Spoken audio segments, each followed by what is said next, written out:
کریم کا دوسرا حق ہے قرآن کریم کی تلاوت کرنا۔ قرآن کریم کی تلاوت کرنا یہ قرآن کریم کا ہمارے اوپر دوسرا حق ہے۔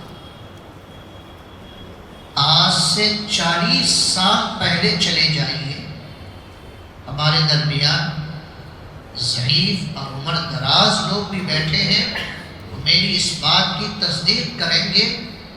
آج سے 40 سال پہلے چلے جائیے، فجر کی نماز کے بعد ہر گھر سے مردوں کے قرآن پڑھنے کی بھی آواز آتی تھی اور عورتوں کے قرآن پڑھنے کی بھی آواز آتی تھی۔ فجر کی نماز کے بعد قرآن کی تلاوت کا ایک ایسا معمول بنا ہوا تھا کہ اگر مرد نے تلاوت چھوڑ دی تو عورتیں باخبر کرتی تھیں، عورتوں نے اگر تلاوت چھوڑ دی تو مرد اسے متنبہ کرتا تھا کہ کھانا بعد میں ہوگا، چائے بعد میں پی جائے گی، پہلے آپ تلاوت کریں۔ ایسا ماحول تھا۔ اس قرآن کی تلاوت کی برکت سے ہمارے گھر کا ماحول نورانی ہوتا تھا، ہمارے گھروں میں برکتوں کا نزول ہوتا تھا، اللہ کی طرف سے خاص رحمتوں کا نزول ہوتا تھا، ہماری اولاد نیک اور صالح بنتی تھی، ہماری اولاد نافرمان نہیں ہوتی تھی۔ کیوں؟ قرآن کی تلاوت پر اللہ کی طرف سے خاص رحمت کا وعدہ ہے۔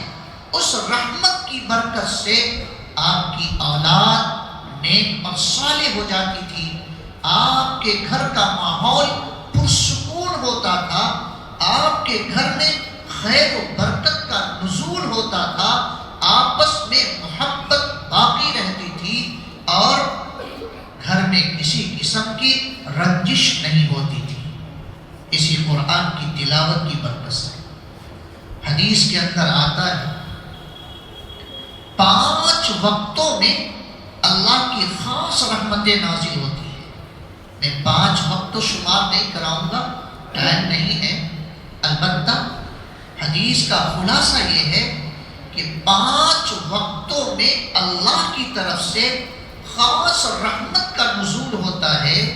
ان 5 وقتوں میں ایک وقت وہ ہے جب اللہ کا کوئی بندہ مسجد کے کسی کونے میں یا اپنے گھر کے کسی کمرے میں یا اپنے گھر کے صحن میں قرآن کی تلاوت کرتا ہے تو اللہ کو وہ تلاوت والی ادا اتنی پسند آتی ہے، اتنی پسند آتی ہے کہ اللہ کی طرف سے خاص رحمت کا نزول شروع ہو جاتا ہے۔ اور آپ سوچ سکتے ہیں کہ جس گھر پر اللہ کی خاص رحمت نازل ہو رہی ہو، دنیا کی کوئی طاقت اس گھر میں بگاڑ پیدا نہیں کر سکتی۔ میں ابھی 2-4 دن پہلے میگھالیہ میں تھا، میگھالیہ کی راجدھانی شیلانگ ہے، وہاں تھا۔ ایک صاحب مجھ سے پوچھنے لگے کہ حضرت آپ نے تلاوت کی فضیلت تو بیان کر دی لیکن مجھے قرآن پڑھنا نہیں آتا، یہ مقام مجھے کیسے حاصل ہوگا؟ تو اللہ نے میرے ذہن میں 2 باتیں ڈالی۔ پہلی بات یاد رکھیے، آج سے 40-50 سال پہلے چلے جائیے، کیا ہم میں سے کسی کو موبائل چلانا آتا تھا؟ دل پر ہاتھ رکھ کے بولیے۔ 40-50 سال پہلے ہم میں سے کسی کو موبائل چلانا نہیں آتا تھا، لیکن ہم نے موبائل کو اپنی زندگی کے لیے ضروری سمجھا، اپنے کاروبار کی کامیابی کے لیے ضروری سمجھا۔ تو جب آپ نے ضروری سمجھا تو اسے خریدا بھی اور اسے چلانا بھی سیکھا یا نہیں سیکھا؟ سیکھا. اور اس سیکھنے میں کوئی شرم کی؟ چھوٹا بچہ، اس سے بھی پوچھ لیا ارے بھائی واٹس ایپ کیسے دیکھنا ہے. آپ سے کم عمر کا بچہ جس کی تہذیب سے آپ موافق نہیں، اس سے بھی آپ نے پوچھا ارے بھائی فون پے کیسے کیا جاتا ہے، گوگل پے کیسے کیا جاتا ہے. کیوں آپ نے سیکھا؟ یہاں تو آپ نے بہانہ نہیں کیا کہ بھائی یہ عمر موبائل سیکھنے کی نہیں ہے. اپنے چھوٹوں سے موبائل کے بارے میں معلوم کرتے ہوئے شرم آتی ہے. یہاں آپ نے محسوس نہیں کیا. کیوں؟ اس لیے نہیں کیا کہ آپ نے موبائل کو اپنے لیے ضروری سمجھا اور یہ سمجھ لیا کہ ہماری زندگی کی کامیابی اس موبائل کے بغیر نہیں ہے، ہمارے کاروبار کی کامیابی اس موبائل کے بغیر نہیں ہے. اس لیے آپ نے موبائل سیکھنا ضروری سمجھا اور اپنے چھوٹوں سے بھی سیکھنے میں شرم نہیں کی.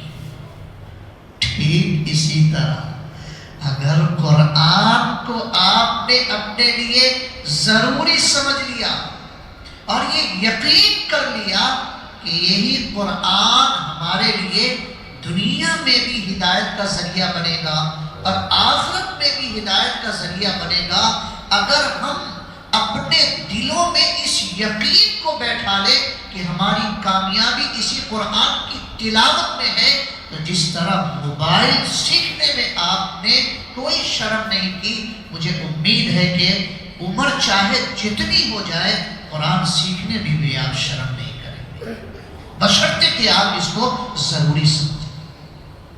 لیکن ہم نے دنیا کی ضرورت کو تو ضروری سمجھا اور دنیا اور آخرت کی دونوں کامیابی جس میں ہے اس کو اپنے لیے ضروری نہیں سمجھا.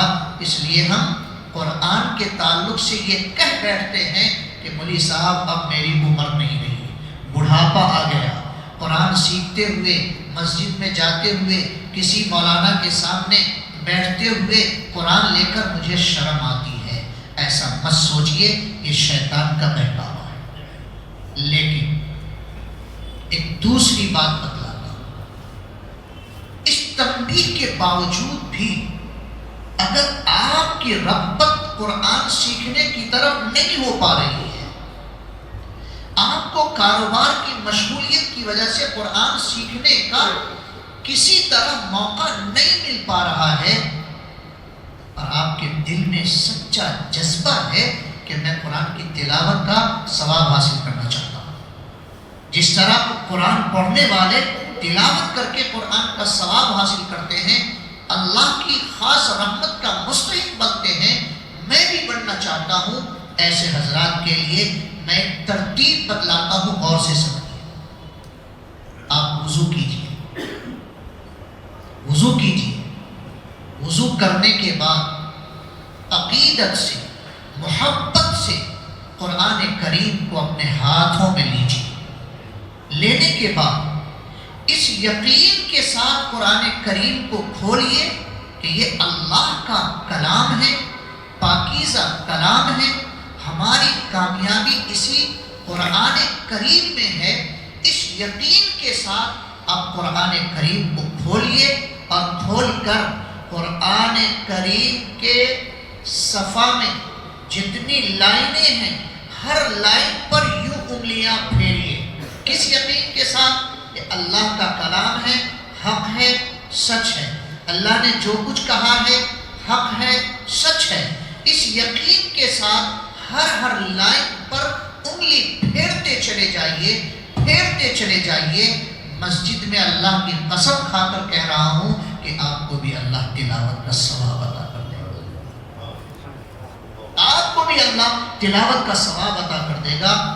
یہ تو ہمیں شیطانوں نے بہتا رکھا ہے کہ جی مولوی صاحب قرآن پڑھنا نہیں آتا، ہم قرآن کیسے پڑھیں؟ آپ پڑھیے، میں نے طریقہ بتلایا ہے. اس یقین کے ساتھ اگر آپ قرآن کی ہر لائن پر انگلیاں پھیرتے چلے جائیں گے تو اللہ آپ کو بھی اتنا ہی ثواب دے گا جتنا کہ تلاوت کرنے والے کو ثواب دیتا ہے. مزید احترام اور عقیدت کا ثواب دے گا.